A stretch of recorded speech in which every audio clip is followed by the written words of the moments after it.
Hello, everyone, and welcome to PyOhio 2022. My name is Shreya, and I work as a data scientist at GoDaddy. And today I'm going to be talking about taking baby steps towards your very first FastAPI app. Now, FastAPI is a web framework that is written for Python, and you can build APIs using Python versions greater than equal to 3.6. And as the name suggests, it's really fast. In fact, the response times are comparable to Node and Go. Underneath the hood, it's based on Starlet, which is a web framework toolkit, and Uvicorn, which is a web server implementation. And since they're both asynchronous, they give FastAPI the capability to serve requests asynchronously, which is what makes it really fast. Now, it's also OpenAPI compatible, which means you can generate the Swagger documentation automatically. If you're unfamiliar with OpenAPI, it's basically a standard across the industry in which we generate a documentation that helps us in knowing what the service does without even looking at the source code.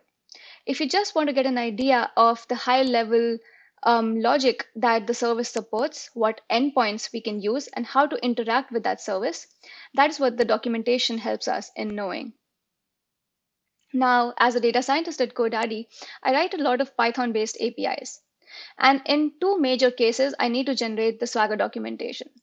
One is when I'm building a proof of concept and I need to share that Swagger with certain end clients who don't really need to know anything about the source code, but they just want to play around with the API and send us some feedback.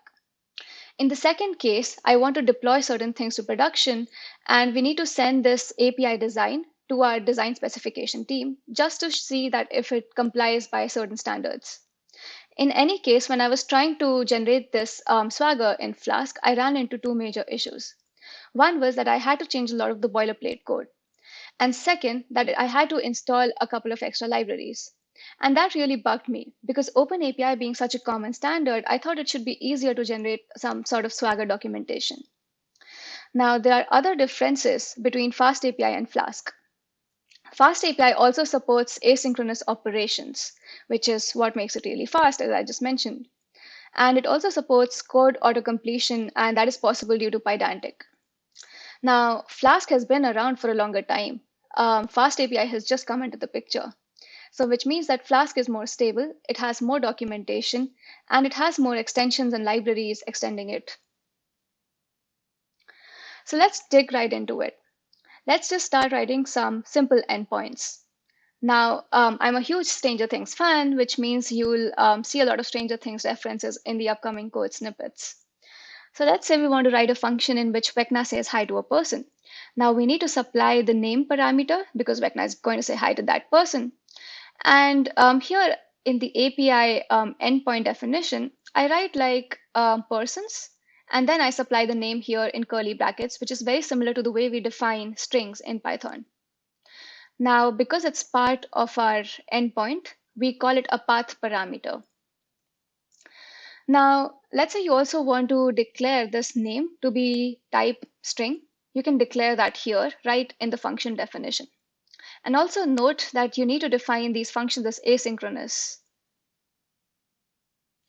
All right, so let's just look at a couple of endpoints.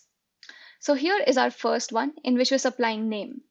So name is a string, which we just defined. And it's also a path parameter. And that is what the Swagger helps us in telling because it's part of the path. All right, so the other kind of parameters we see are query parameters. Now, we don't really see them in the path, but we do use them in our function call. And you can also see them in the URL sometimes, and they're separated by key or value pairs. Now, let's say I want to know how many egos does L like. And so here in our function number of egos, we give parameters like num, and we define the data type. We also define a default value. And let's go here to the documentation and look at what we have here. So again, we have the parameter defined. The documentation tells us that it's an integer. It's also a query parameter, and we have the default value here. So it's very easy for end users to just look at this and then supply values here and then just play around with it. All right, so let's say now we want to give the endpoint some optional parameters, and we can do that using union. So union over here is used in making this strange character an optional parameter. We'll say that if it's present in the URL, it should be a bool, or otherwise it should be a none. And the default value here is none as well. And then we can just go in our function logic, and then if the strange character is present, we can do something, and then if it's not present, we can do something else. So let's look at how it looks in the documentation. So now we have this strange character parameter here. It's a Boolean. It's also a query parameter. And as can be seen, it's not required. So it's optional. And also the documentation helps us in restricting the Boolean values to just the possible ones. All right. So sometimes when we're talking about input and output data, we want to kind of restrict the values that input can take. So let's say the name over here in our endpoint can only be the name of a strange character. So what helps us in defining that is the enum class. So in our function definition here, we'll just say that name should be one of the strange character classes. So here, it's a strange character. And every time we want to restrict to certain values, we can just define what values we want to restrict it to in this class. We can say that let all of these objects map to their respective string objects. So then when we go and then we play around with the API, we're only allowed to take these few values. Now, we've talked about taking input restrictions, but how about output restrictions? We also want to restrict or make sure that whatever response we're sending out should follow a certain model. And here is where Pydantic comes into picture. Now, Pydantic has this module called base model, which we can extend and customize according to our use case. Now, what we want to do is, let's say we have this endpoint again, in which we have persons and this single parameter name. And name is a type string. Now, what we want to return is an ego eater. Ego eater has certain attributes like name, number of egos, and hobbies. What we can do is, in our endpoint, we can just say that whenever we have this endpoint being called, our response output should look something like this class, ego eater. And we can define the attributes of this class like name, optional hobbies, and number of egos. So whenever we have a particular name being called, the function will look at this dictionary, map to the particular value, and then ensure underneath the hood that whatever this dictionary is, it matches the ego eater class. So this is where Pydantic helps us in validating it. And it also generates a schema for us. So this schema helps us in knowing that our output response should look like this, where name is a string, hobbies is a list of strings, and number of egos is an integer. And this is seen in our documentation already. All right, so let's say you want to restrict your output fields as well. You want to exclude certain attributes from your response model. So you can give that optional parameter here in the endpoint definition itself. Now, on the opposite hand, if you just want to include a subset of attributes, you can just give this parameter argument, response model include, and just give number of egos attribute as one of the possible values. All right. Now, despite all of our input-output validation, we can still run into certain errors.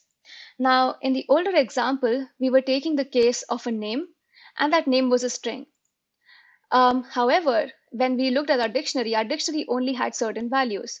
So when the user comes and enters something like which is not in our dictionary, we see an error here which says internal server error, and this is not very helpful to the end user. So FastAPI has this module called HTTP exception.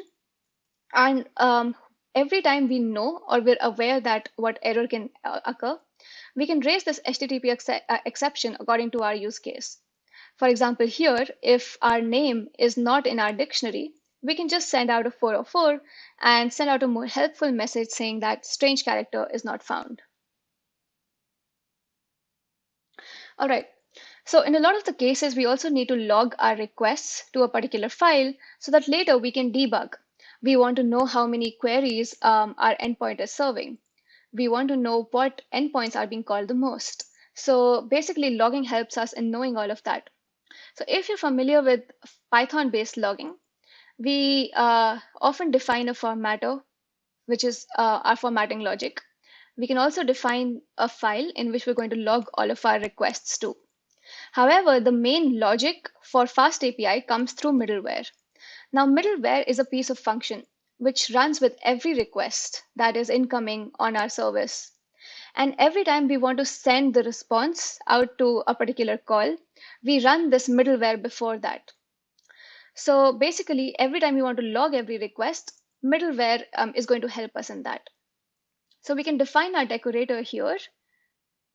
And in the function log middle, we basically take a request. And every time we have a request, we can log the date and time. We can log the method, which is get put post, the URL, and if we want status. Now we can log a lot of different things, but this is just a very minimalist example of how we can help log things in FastAPI. So hopefully this gives you a brief overview of what all things we can do in our very first FastAPI app. Now, a special thank you to the creator of FastAPI, Sebastian Ramirez, and also to my team at GoDaddy, who's been helping me learn a lot of things, and especially the organizers at PyOhio for doing such a wonderful job in organizing this conference. All right, that's it for today. Thank you.